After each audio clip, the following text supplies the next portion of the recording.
Praise the lord. ప్రభువు నామానికి మహిమ కలుగును గాక. ప్రియులారా, ఈరోజు నేను మీ ముందుకు తెచ్చే అంశం ఏంటంటే, అందరూ చాలామంది అనుకుంటున్నారు యెరూషలేము దేవాలయం అంటే ఫస్ట్ సారి సొలొమోను కట్టించాడు, రెండోసారి ఎజ్రా నాయకత్వంలో యెరూషలేము దేవాలయం నిర్మించబడింది, మూడోసారి కూడా యూదులు ఎక్కడైతే చెల్లాచెదరై ఉన్నారో దేశ విదేశాల్లో చెల్లాచెదరై ఉన్న యూదులందరూ కలిసి వచ్చి యెరూషలేము దేవాలయాన్ని కట్టి దేవుణ్ణి ఆరాధిస్తారు అని చాలామంది అనుకుంటున్నారు. కట్టబడిద్ది అని కూడా చాలామంది విశ్వసిస్తున్నారు. అయితే నిజంగా యెరూషలేము దేవాలయం యూదులు కట్టగలరా లేదా అన్నది ఈరోజు మనం చూద్దాము. ఎందుకు కట్టగలరా లేదని నేను చెప్తున్నానంటే, యెషయా గ్రంథం 2వ అధ్యాయము 3వ వచనంలో ఏం చెప్తున్నాడంటే, ఆ దినమున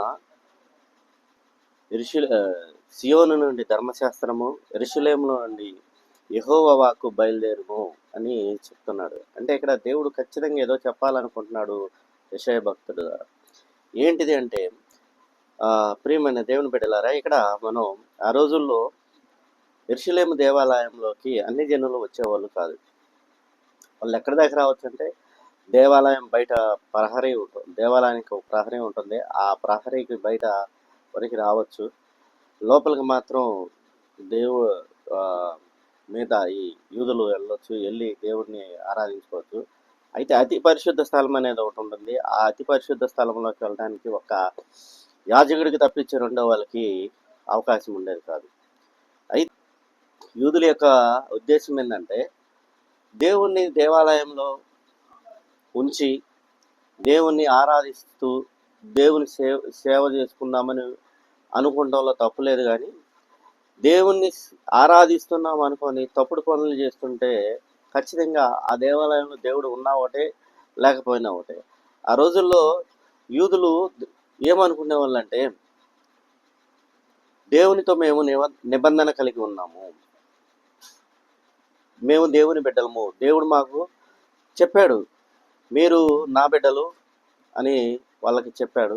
మీరు అబ్రహాం సంతతి కాబట్టి అబ్రహాం సంతతి అయిన మీరు నా బిడ్డలుగా ఉంటారు, నేను మీ పితరులకు మాట ఇచ్చిన ప్రకారం మీరు నా బిడ్డలుగా ఉంటారని ఆనాడు అబ్రహాంతో వాగ్దానం చేశాడు. అట్టి రీతిగానే అప్పటి నుంచి కట్టించిన దేవాలయం పడగొట్టే వరకు దేవుడు వాళ్ళతో నిబంధన కలిగి ఉన్నారు. కానీ ప్రజలు అనేవాళ్ళు దేవునితో నిబంధన కలిగి ఉన్నారంటే లేరు, త్రోవ తప్పిన వారై ఉన్నారంటారు.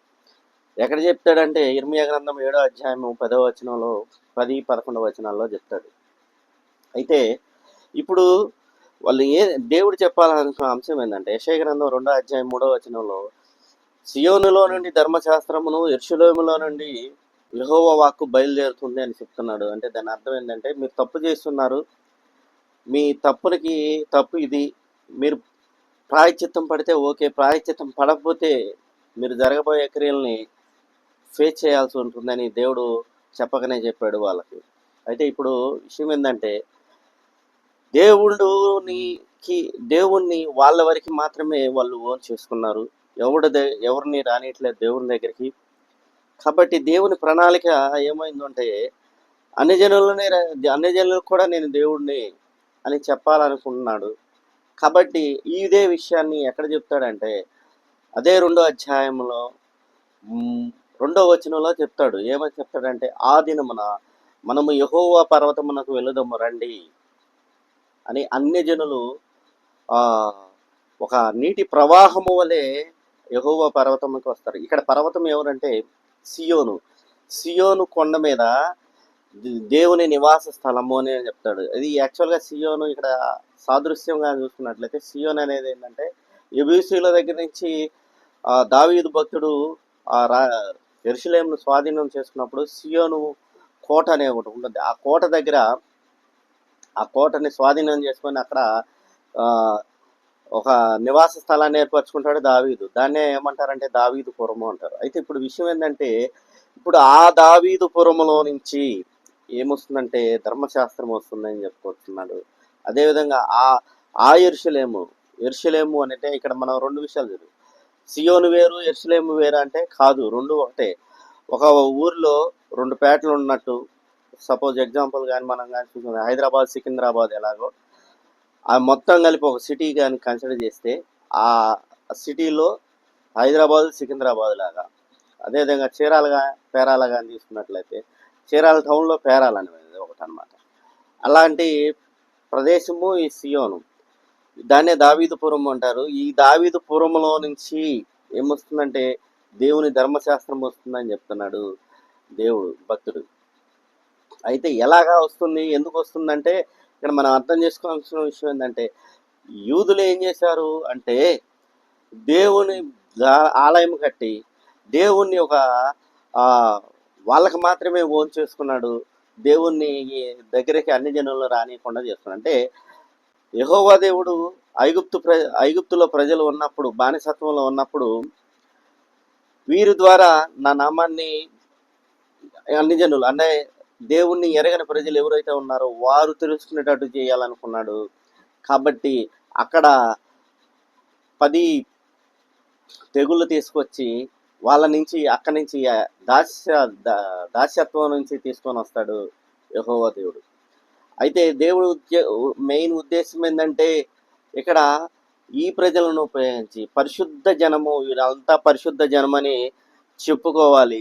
ఈ జనము ఎవరంటే ఒక ప్రత్యేకించబడిన జనమని తెలుసుకోవాలి అన్ని జనులని. ఆ అన్ని జనుల మధ్య ఆయన నామాన్ని స్థాపించుకోవడానికి ఏం చేశారంటే ఐగుప్తు దేశం నుంచి ఈ ప్రజలను తీసుకొచ్చి అక్కడ కనాను దేశంలో పెట్టినప్పుడు ఈ ప్రజలను బట్టి ఆ కనాను దేశంలో నివసిస్తున్న ప్రజలందరూ కూడా ఏం చేయాలంటే యెహోవా నామాన్ని తెలుసుకోవాలని అనుకుంటాడు యెహోవా దేవుడు. ఇదే విషయాన్ని లేవి కాండము ఎక్కడ చెప్తాడంటే లేవి కాండము 20వ అధ్యాయం 26వ వచనంలో ఏం చెప్తాడంటే మీరు నాకు పరిశుద్ధ జనము. ఎందుకు పరిశుద్ధ జనం అంటే నేను పరిశుద్ధున్నై ఉన్నాను కాబట్టి నన్ను నమ్మిన మీరు పరిశుద్ధ జనముగా ఉండాలని దేవుడు కోరుకుంటాడు. మిమ్మల్ని బట్టి నా నామము వారి మధ్య హెచ్చించబడుతుంది అని చెప్తాడు. ఇంకా దీనికి ఎక్స్టెన్షన్గా తీసుకుంటే మలాకి గ్రంథం 1వ అధ్యాయం 11వ వచనంలో ఏం చెప్తాడంటే సూర్యోదయము మొదలుకొని సూర్యాస్తమం వరకు అన్ని జనుల మధ్య నా నామము హెచ్చింపబడును అని చెప్పుకొస్తాడు. ఇంకో విషయం బట్టి ఇంకా ఏం చెప్తాడంటే యెహోవా బాహు చేత, ద్వితీయోపదేశకాండం 6వ అధ్యాయం 21వ వచనం, యెహోవా బాహు బలము చేత మిమ్మల్ని ఈజిప్ట్ నుండి బయటికి తీసుకొచ్చారని ఇక్కడ దేవుడు చెప్పుకొస్తూ ఉంటాడు. అంటే ఈ యొక్క వచనాల యొక్క అర్థం ఏంటంటే ఇజ్రాయేల్ జనాంగాన్ని బట్టి, ఇజ్రాయేల్ ప్రజలను బట్టి దేవుని నామాన్ని అన్ని జనులు తెలుసుకోవాలని దేవుడు అనుకుంటున్నాడు.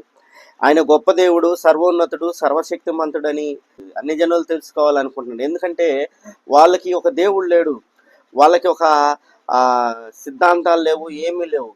పుట్టామా, పెరిగామా, వ్యభిచారం చేసామా, తిన్నామా, పడుకున్నామా, ఈ కాన్సెప్ట్లు తప్పించి వాళ్ళకి ఒక నియమ నిబంధనలు లేవు, ఒక దేవుడు లేడు. ఎవడు ఏ దేవుడిని ఆరాధిస్తే వాళ్ళ మనసుకి ఏది నచ్చితే వ్యభిచారం చేయాలనుకుంటే చేస్తున్నారు. ఏదైనా బొమ్మను పెట్టుకొని పూజించాలనుకుంటే పూజించుకొని అట్లా దేవుడు లేక, నిబంధన లేక, ఏమీ లేకుండా జీవించే వాళ్ళని ఏమంటారంటే అన్ని జనులని దేవుని ఉద్దేశం. ఆ అన్ని జనుల్లో నిబంధన కలిగిన ఈ ప్రజల ద్వారా ఆయన నామాన్ని హెచ్చించుకోవాలని దేవుడు అనుకుంటున్నాడు. కాబట్టి కాకపోతే ఇక్కడ ఏం జరుగుతుందంటే ఈ ప్రజలు ఏం చేస్తున్నారంటే దేవుని నామాన్ని హెచ్చించకపోగా ఆయన నామాన్ని అన్ని జనుల మధ్య ఏం చేశారంటే అపవిత్రపరిచారు. ఇదే విషయాన్ని ఎక్కడ చెప్తారంటే ఇర్మియా గ్రంథము 7వ అధ్యాయము 10 నుంచి 11 వచనాల్లో మీరు తెలియజేస్తాడు. మిహేయ క్రియలు జరిగించుటకైనా మీరు ఈజిప్టు నుంచి విడుదల పొందితరి అని చెప్తాడనమాట. కాబట్టి ప్రేమని దేవుని బిడ్డలారా, ఇక్కడ దేవుడు అనుకుంటుంది ఏంది, ఈ ప్రజల ద్వారా నా నామాన్ని హెచ్చించుకుందాము, అన్ని జనులు తెలుసుకొని అన్ని జనులు కూడా దేవుని సన్నిధికి రప్పించాలని, యెహోవా పర్వతానికి దగ్గరికి రప్పించాలని దేవుడు అనుకుంటుంటే ఈ ప్రజలు ఏం చేస్తున్నారంటే యెహోవా పర్వతం దగ్గరికి రాకుండా అన్ని జనుల్ని అడ్డుకుంటున్నారు. అంటే దేవుని మందిరానికి రాకుండా అడ్డుకుంటున్నారు. అందుకు వీళ్ళు పెట్టుకున్న నిబంధనలు అంటే యెరూషలేము దేవాలయం దగ్గరికి అన్ని జనులు, అంటే యెరూషలేము దేవాలయం దగ్గరికి రావచ్చు కానీ యెరూషలేము దేవాలయం లోపల వెళ్ళడానికి ఏం లేదు. అందుని బట్టి దేవుడు ఏం చేస్తాడంటే పశ్చాత్తాపడి ఆ దేవాలయానికి అన్ని జనుల దగ్గరికి వెళ్ళాలనుకున్నప్పుడు ఆ దేవాలయం అడ్డుగా ఉంది కాబట్టి ఆ ప్రజలు చేస్తున్న హేయ క్రియలను బట్టి దేవుని నామం హెచ్చించబడబడక, పరిశుద్ధపరచబడబడక, పోగబడక ఏమవుతుంది అంటే పరిశుద్ధ అంటే అపవిత్రపరచబడుతుంది అని దేవుని ఉద్దేశం కాబట్టి ఈ దేవాలయంలో ఉంటే నన్ను ఈ దేవాలయానికే పరిమితం చేసి అక్కడ నుంచి అన్ని జనుల దగ్గరికి నన్ను వెళ్లకుండా చేస్తున్నారు. కాబట్టి దేవాలయాన్ని పడగొట్టాలని దేవుడు నిర్ణయించుకున్నాడు. కాబట్టి వాళ్ళు చేయుచున్న హేయ క్రియలను బట్టి మీకు శిక్ష కలుగుతుంది. ఆ శిక్షతో పాటు నన్ను దేవునిగా పూజిస్తూ ఈ దేవాలయాన్ని కట్టుకున్నారు కాబట్టి ఈ దేవాలయం కూడా హేయ క్రియలను మీరు చేసిన హేయ క్రియలను బట్టి పడగొట్టబడుతుంది. అప్పుడు ఏం జరుగుతుందో తెలుసా? మళ్ళీ మీ హృదయాల్లో మరి ఒక కొత్త నిబంధన రాస్తాను. ఆ కొత్త నిబంధన దేని మీద రాస్తానంటే ఇంతకుముందు నేను ఇచ్చిన రాతి పలకల మీద రాసినట్టుగా ఉండదు, మీ హృదయాల మీద రాస్తాను. ప్రేమ, విశ్వాసం అనే ధర్మశాస్త్రాన్ని రాస్తాను. రాసి దాన్ని అందరికీ చూపిస్తాను. అందువల్ల ఆ నేను రాసిన ధర్మశాస్త్రాన్ని బట్టి ఎవడైతే నన్ను విశ్వసిస్తాడో వాడు ఖచ్చితంగా వాడికి ఏం మర్చిపోలేని ఒక శాశ్వతమైన పేరుని ఇస్తానని యెషయా గ్రంథం 56వ అధ్యాయంలో చెప్తున్నాడు. కాబట్టి అందరి విషయాలు చెప్తాడు. యెషయా గ్రంథం 56వ అధ్యాయంలో ఎవడైతే దేవుని హత్తుకునేవాళ్ళు, దేవుని ప్రేమించేవాళ్ళు, దేవుని ధర్మశాస్త్రాన్ని ప్రేమించేవాళ్ళు, దేవుని ఆజ్ఞలను కట్టడలను గాయకునే వాళ్ళు అందరూ కూడా ఏమవుతారంటే యెరూషలేము అంటే అన్ని జనులు అంటే ఇజ్రాయేల్ ప్రజలు కాకుండా ఎవడైతే ధర్మశాస్త్రాన్ని ప్రేమించుకుంటాడో, ఇష్టపడతాడో, దేవుని నామాన్ని మహిమపరచాలనుకుంటాడో వాళ్ళందరూ దేవుని మందిరానికి వచ్చి దేవుని కీర్తిస్తూ ఉంటే వాళ్ళకి ఒక మరిచిపోలేని శాశ్వతమైన పేరుని వారికి ఇస్తానని దేవుడు సెలవిస్తున్నాడు. ఆ శాశ్వతమైన పేరేందో తెలుసా? ఈ క్రొత్త నిబంధనలో అన్ని జనులకు ఇచ్చిన ఆ పేరేందో తెలుసా? విశ్వాసులు, బిలీవర్స్ అనే ఒక నామాన్ని కలుగజేసి వారి ద్వారా సువార్తని అందరికి చేరవేస్తారు. ఆ విధంగా దేవాలయంలో ఉన్న దేవుడు బయటకు వచ్చి మన హృదయాల్లో నివసించాలని దేవుడు కోరుకున్నాడు. కాబట్టి ఆయన ఆడ ఉంటే, దేవాలయంలో కానీ ఉంటే ఆయన మనలోకి రాడు, మన హృదయాల్లోకి రాడు. కాబట్టి ఆ దేవాలయం పడగొట్టబడాలి, ఈ దేవాలయం రావాలి, భౌతికమైన ఈ దేవాలయానికి రావాలి. మన భౌతిక శరీరం కలిగిన ఈ దేవాలయంలోనికి ఆయన వచ్చి నివసించాలనుకుంటున్నాడు. కాబట్టి ఆ దేవాలయం పడగొట్టబడింది, ఆయన వచ్చి ఇప్పుడు మన హృదయాల్లో నివసిస్తున్నాడు. కాబట్టి ఇప్పుడు నేను చెప్పాలనుకున్న అంశం ఏంటంటే యెరూషలేము 3వ దేవాలయము నిర్మించబడదు. ఎందుకు నిర్మించబడదంటే దేవుడు దేవాలయం నుంచి బయటకు వచ్చి మానవ భౌతిక శరీరంలో ఉన్న హృదయములో అంటే నివసించాలని అనుకుంటున్నాడు. కాబట్టి ఇక దేవాలయం అనేది 3వ దేవాలయం అనేది నిర్మించబడదు. ఆ నిర్మించబడే దేవాలయం ఏందో తెలుసా? నీవు నేను. ఎందుకంటే కొరింథీయులకు రాసిన పత్రికలో భక్తుడైన పౌలు గారు ఏం చెప్తారంటే మన హృదయమే ఆయన నివసించు దేవాలయం, అంటే మన గుండెల్లో ఆయన నివసించాలని కోరుకుంటున్నాడు. కాబట్టి ఆ గుండెల్లో నివసించడానికి అక్కడ కట్టబడిన దేవాలయం కూల్చబడాలి. ఎందుకంటే అక్కడ దేవాలయం ఉన్నంతసేపు దేవుడు అక్కడే ఉండవలసి వస్తుంది. కాబట్టి అక్కడ తీసివేసి అక్కడ ఆ దేవాలయాన్ని కూల్చివేసి కొత్త దేవాలయంగా నిన్ను నన్ను నిర్మించాలనుకుంటున్నాడు.